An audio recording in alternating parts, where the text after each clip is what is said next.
वही लोग। और अब आप देख रहे हैं उनकी आत्मा की शांति के लिए एक तरह से यहाँ पर प्रार्थना की जा रही है। तमाम जो उनके नज़दीकी लोग हैं, उनके रिश्तेदार हैं, उनके आस पड़ोस के लोग हैं, वो तमाम लोग इस वक्त आपको प्रार्थना करते हुए नज़र आ रहे हैं। ये सबकी आंखें आप अगर सबके चेहरे देखेंगे तो एक 100 साल का साथ जो अब छूटा है उनसे, तो वो उसकी दर्द उसका उनकी आंखों में छलकता हुआ यहाँ पर नज़र आ रहा है।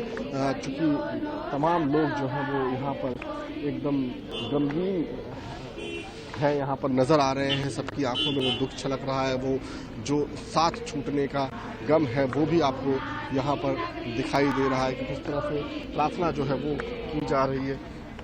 प्रधानमंत्री नरेंद्र मोदी की माता हीराबा चूँकि अब अंतिम सफ़र पर निकल चुकी हैं और इसलिए अब उनकी आत्मा की शांति के लिए यहाँ पर तमाम जो उनके परिजन हैं वो प्रार्थना कर रहे हैं। नम आंखों से जो है यहाँ पर दिखाई दे रही हैं कि किस तरह से लोगों की आंसू भी बह रहे हैं और उनकी आत्मा की शांति के लिए प्रार्थना भी हो रही है। तमाम लोग जो हैं उनके परिजन, क्योंकि एक चीज़ हमने यहाँ पर देखी कि भले ही देश के सबसे सर्वोच्च शिखर पर विराजमान प्रधानमंत्री की माता का अंतिम क्रिया, अंतिम सफर था, लेकिन बहुत ही सादगीपूर्ण तरीके से सभी चीज़ें जो है यहाँ पर संपन्न की गई हैं।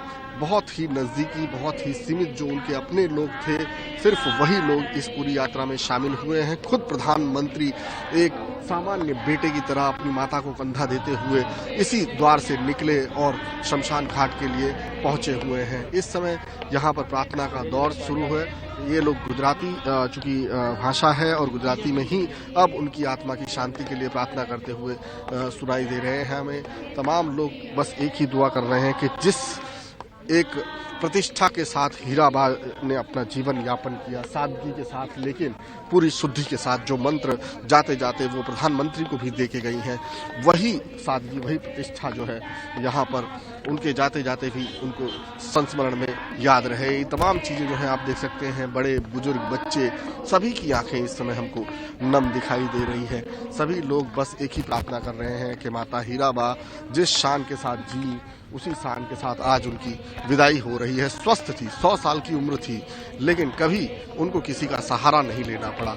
अमूमन 100 साल की उम्र में बहुत वीकनेस आ जाती है, लोग एक तरह से आश्रित हो जाते हैं, लेकिन हीराबा कभी इस तरह की मुद्रा में हमें नहीं दिखाई दी।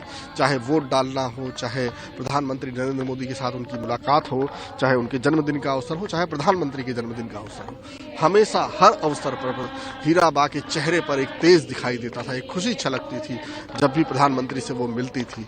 लेकिन आज प्रधानमंत्री एक बार फिर माता हीराबा से मिले, लेकिन माता हीराबा का हाथ उनको आशीर्वाद देने के लिए आज नहीं उठा, बल्कि प्रधानमंत्री नरेंद्र मोदी का कंधा जो है आज उनके शव को आखिरी सफर तक ले जाने के लिए अपने कांधे पर उनका बोझ, आज एक तरह से एक अपनी माँ को हमेशा उन्होंने देखा कि किस तरह से उनकी माँ जब भी वो मिलते थे आशीर्वाद देती थी, अपने हाथों से खाना खिलाती थी उन्हें, लापसी या इस तरह की जो भी चीज़ें होती थी उनके घर में बनती थी, वो तमाम चीज़ें उन्हें भेंट करती थी, उनके जन्मदिन पर तोहफे देती थी।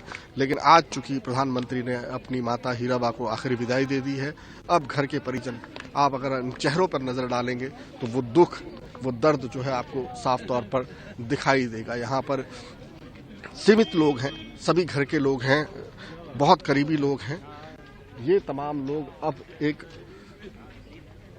ऐसी आस से बाहर जो है रास्ते की तरफ देख रहे हैं, क्योंकि सब विश्वास नहीं कर पा रहे हैं एक तरह से कि जो 100 सालों तक यहाँ पर थी वो अब विदा ले रही हैं, वो जा चुकी हैं यहाँ से, उनका शरीर जा चुका है, उनकी आत्मा जो है वो यहाँ से रुखसत हो चुकी है, उनकी अंतिम विदाई हो चुकी है। अब चूंकि लोग जो हैं वो अब प्रार्थना खत्म करके अब घर के अंदर की तरफ जो है वो प्रयाण कर रहे हैं। और यहाँ से जिस तरह से प्रधानमंत्री निकले हैं, सेक्टर 30 कहा जा रहा है, जो वहाँ पर शमशान गृह है, वहाँ पर बहुत ही सादगीपूर्ण तरीके से, जिस सादगी से आपने यहाँ पर अंतिम सफ़र देखा, शमशान यात्रा देखी, बिल्कुल उसी सादगी से अंतिम क्रिया जो है वो भी की जाएगी। यहाँ पर आपकी ये आंखें बता रही हैं, ये दर्द जो है वो छलकता हुआ आपको दिखाई दे रहा है कि किस तरह से यहाँ पर आपको एक दूसरे को ढाढ़स बढ़ा रहे हैं। हर व्यक्ति जो है वो इस पूरे मामले में एक दूसरे को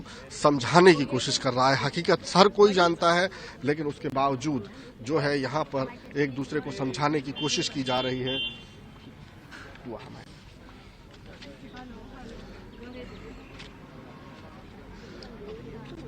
दिलासा दिया जा रहा है, एक दूसरे को समझाने की कोशिश की जा रही है, ढाढ़स बंधाया जा रहा है, क्योंकि कुछ वक्त लगेगा। ये जो पल इनके साथ में गुजरा हुआ है, ये जो चीजें हुई हैं, ये जो विदाई हुई है, जो इतने सालों का साथ छूटा है, तो जाहिर सी बात है कुछ वक्त लगेगा इस बात को विश्वास करने में। अभी लोग बिल्कुल से समझ नहीं पा रहे हैं कि आखिरकार, क्योंकि कल ही ये खबर आई थी कि हीराबा का स्वास्थ्य जो है वो सुधार की तरफ है, उनके स्वास्थ्य में सुधार हो रहा है, और आज अचानक सुबह से उनके मृत्यु की खबर आई, उनके दुखद निधन की खबर आई, और उसके बाद तमाम जो उम्मीदें लगी थी कल, वो पूरी टूट गई। और आज माता हीराबा जो है वो यहाँ से अंतिम विदाई ले चुकी हैं। अब कुछ ही देर में उनका अंतिम संस्कार भी कर दिया जाएगा, और उसके बाद बताया जा रहा है कि प्रधानमंत्री फिर दिल्ली के लिए रवाना हो जाएंगे। जी नमस्कार, मैं हूं मानक गुप्ता। अगर आपको हमारा ये वीडियो पसंद आया हो तो इसे लाइक और शेयर जरूर करें, और हाँ, हमें सब्सक्राइब और फॉलो करना ना भूलें, ताकि आप देश और दुनिया की कोई खबर मिस ना करें। तो जुड़े रहिए हमारे साथ और देखते रहिए न्यूज़ 24।